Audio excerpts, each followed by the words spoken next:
शहजाद अकबर का क्या रोल था? मैं तो कहा ना जी कि उसका वो डॉक्यूमेंट्स वो मफरूजे के ऊपर जज साहब ने फैसला किया हुआ है, इसीलिए मैंने कहा ना साइफर केस की तरह इस केस की भी, इस फैसले की भी इंशाअल्लाह ताला मैं अपने प्रोफेशनल ओपिनियन में समझता हूं कि धज्जियां उड़ जाएंगी अपील के प्रोसेस के दौरान।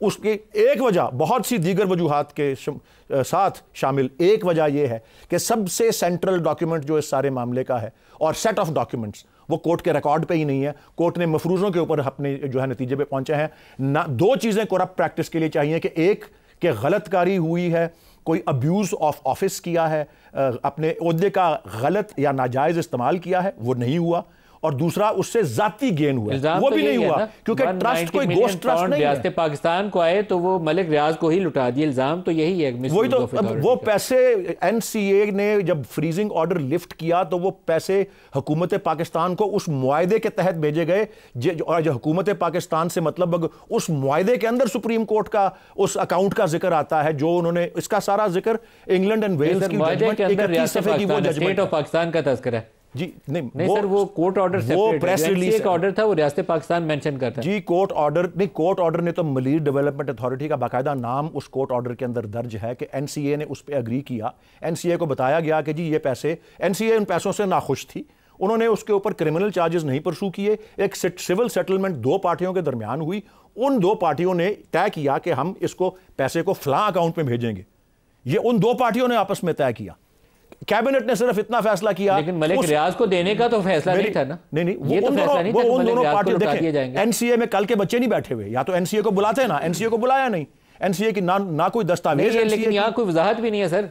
ये वो ग्रे एरिया है जिसके अंदर से वो पैसा इधर से उठा के मलिक रियाज को दे दिया गया। 190 मिलियन पाउंड के ऊपर ये कहीं नहीं लिखा हुआ कि मलिक रियाज को ही लुटा दिया जाए, उसी का ही तो वो एसेट फ्रीजिंग ऑर्डर था। सुन लेना जी, बात सारी ऑर्डर आया किसके लिए था? मलिक रियाज के लिए। वो पैसा एक मुआहदे के तहत दो पार्टियों में, जिसमें पाकिस्तान की हुकूमत या काबीना पार्टी नहीं थी, वो अहमद अली रियाज और एनसीए उसकी पार्टीज थी, उस एग्रीमेंट के तहत नहीं कहा गया कि मलिक रियाज को ही लुटा दें।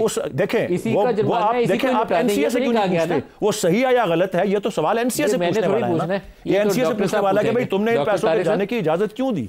मैं तो सिर्फ ये अर्ज कर रहा हूं कि उस पैसे ट्रांसफर से डॉक्टर तारिक साहब इसमें बात ही सारी है, इसमें मेरी अर्ज सुन ले, इसमें बात ही डॉक्टर तारिक साहब बताएंगे कि वो तयशुदा पैसे और वो सुप्रीम कोर्ट की तहवील में गए, वो सुप्रीम कोर्ट की तहवील में गए वो पैसे, ये नहीं है कि ऐसे ही पड़े हुए थे कहीं। अफसोस, आज़ाद अफसोस और दुख हो रहा है कि कैसे कैसे लोग किसको डिफेंड कर रहे हैं, किसकी करप्शन को। मैं किसी को डिफेंड कर ही नहीं रहा भाई, मतलब मैं कह रहा हूं कि जी इस केस का फैसला गलत है, सारा जोर ही आप उधर लगा रहे हैं, अपील के अंदर सेट असाइड हो जाएगा। खुदा मैं हैरान हूं, पहले सलमान इकबाल साहब की शख्सियत देखें।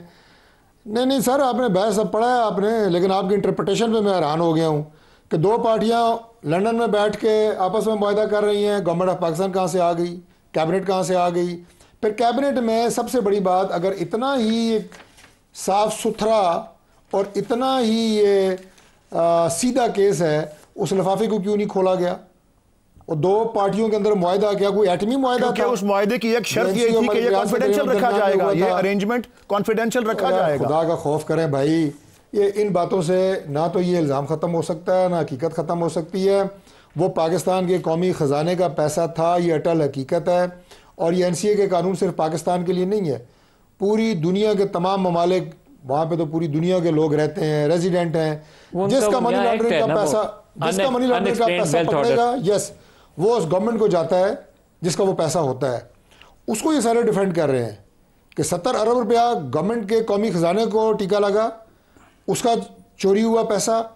और वो अच्छा, ये कहाँ पे साबित हुआ है कि ये पैसा गवर्नमेंट से चोरी हुआ है? ये कहाँ से साबित हुआ है? ये किसी कोर्ट का ऑर्डर है कि ये पैसा चोरी हुआ था गवर्नमेंट से? ये एनसीए ने किया ना? नहीं, एनसीए ने तो कोई डिटरमिनेशन नहीं, उनका दिमाग खराब है, कोई डिटरमिनेशन की दिमाग खराब है। एसेट आप बीच में आपके लोग फ्रीजिंग ऑर्डर इसी आया था, लोग जो है मलिक साहब, एसेट फ्रीजिंग ऑर्डर किसी प्यार मोहब्बत में नहीं था, एसेट फ्रीजिंग ऑर्डर आता है जब कोई शक हो। दूसरी बात सुने, मतलब पीटीआई का रवैया तो मैं तो हैरान, इसमें जो मलिक रियाज को डिफेंड कर रहे हैं, इसमें डिफेंड नहीं कर रहा, मैं उनको बिल्कुल, मैं उसके बाद हुसैन, मैं ये कह रहा हूं कि फैसले के अंदर ये नुक्स हैं, फैसले में ये नुक्स हैं, और ये फैसला जो है, ये एनसीए की फैसला सस्टेनेबल नहीं है, इसमें नुक्स है ना। आप सेनेटर साहब सुन लेना, ना जज्बाती हो, ले फीस मलिक रियाज से, पर ना जज्बाती हो। नहीं, आई ऑब्जेक्ट टू दिस जी। आपको शर्म आनी चाहिए। आप अपने अल्फाज वापस लें, आप अपने अल्फाज वापस लें, नहीं तो आप ये बताएं कि ये पैसा बाहर किसके दौर में गया था? ये पैसा मियां नवाज शरीफ के दौर में, मलिक रियाज के पीछे जज्बाती हो रहा है, उसको बेगुनाह साबित कर रहा है। नहीं, आपको शर्म आनी चाहिए अपने रवैये पे। मैं समझता हूं, मेरा मशवरा ये है कि आप अपने कॉन्टेक्ट पे और अपने जज्बाती होने पे उतना बेहतर है। तो इसमें आपके लीडर लटक जाएंगे। आप लोग तो ऐसे बावले हुए हैं यार सारे। क्या कह रहे हैं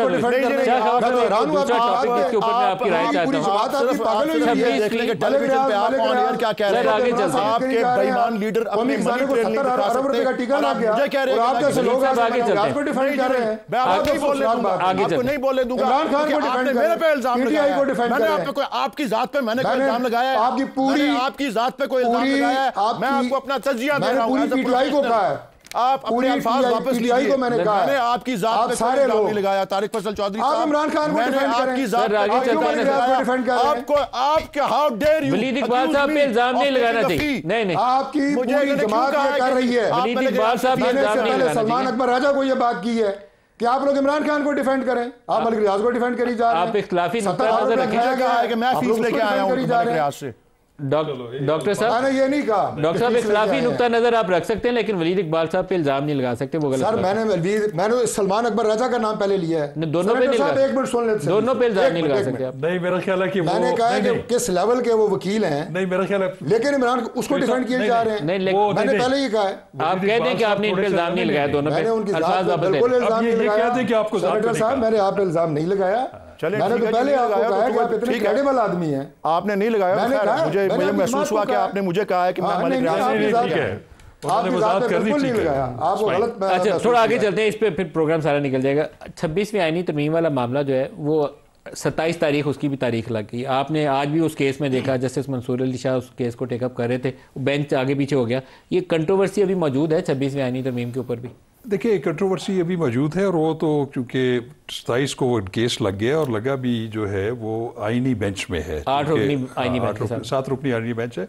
और वो चूँकि 26वीं तरमीम के तहत ये बाइफर्केशन हुई है, मैं खुद जाती तौर पे उस पर तहफ़्फ़ुज़ात रखता हूँ, लेकिन चूँकि अब ये एक वैलिडली आपके भी तहफ़्फ़ुज़ात हैं 26 बिल्कुल है। सुप्रीम कोर्ट के चीफ जस्टिस का रोल कमजोर हो गया as a student of law में, चूँकि हम अपीयर होते हैं सुप्रीम कोर्ट में। लेकिन एक बात ज़रूर है कि वो बहरहाल 26वीं तरमीम जो है वो आइन में दिए गए तरीक़ाकार के मुताबिक हुई है, और उसको सुप्रीम कोर्ट के जजेस ने भी तस्लीम कर लिया है। तो लेकिन उसकी वायरीज जो है वो चूँकि अंडर चैलेंज है, तो बिल्कुल मैं समझता हूँ कि उसको पूरे केस को एडजुडिकेट करना चाहिए, on the touchdown of the वायरीज of the constitution को ज़रूर परखना चाहिए। और मेरा ख्याल है कि वो 27 को जो इसकी समाअत हो रही है उसके कुछ दिनों में ये कंट्रोवर्सी भी जो है वो सेट एट नॉट हो जाएगी। वलीद साहब, आप फरमाइएगा, ये 26 आईनी तरमीम के ऊपर पाकिस्तान तहरीक इंसाफ के अपने भी तहफ़्फ़ुज़ात हैं, आपकी क्या पोजीशन होगी? जिन्होंने चैलेंज किया, मालूम नहीं है कि आप भी उसमें शामिल हैं या नहीं है। जी, मैं इस पर ज़रूर तबसरा करूँगा। एक जुमला सिर्फ बोलना है, अगर तारिक फजल चौधरी साहब ने मेरे पे इल्ज़ाम नहीं लगाया, आई अपोलोजाइज़ कि मैं इमोशनल हो गया, मुझे यही महसूस हुआ था। मैं वैसे इनके साथ मेरी ज़ाती सतह पे बड़े अच्छे ताल्लुकात हैं और सियासी हमारा इख्तलाफ हो सकता है, लेकिन प्रोग्राम में ऊंच नीच हो जाती है। अगर मेरी तरफ से कोई ओवर रिएक्शन हुआ है तो I apologise to you also as host, and I apologise. मैं आपके नाज़रीन से, मैं अपने आपके नाज़रीन से और आपसे बता, अच्छा जी, बात आपने चाहे गलत ही समझी, लेकिन आई डू फील बैड। अगर आपने मेरे पे इल्ज़ाम नहीं लगाया तो दैट्स यहाँ पे कहानी ऑनरेबल ह्यूमन बीइंग। वैसे डॉक्टर साहब की बात से मुझे भी नहीं लगा था कि उन्होंने आपको बोला, लेकिन बहरहाल जी उन्होंने वाज़ेह कर दिया। मैं भी मैं अपना गुस्सा वापस ले लेता हूँ। अच्छा, मैं आपके सवाल का जवाब देता हूँ जी। मेरे ख्याल में जी देखें, बिल्कुल 26वीं तरमीम पे तहफ़्फ़ुज़ात हैं।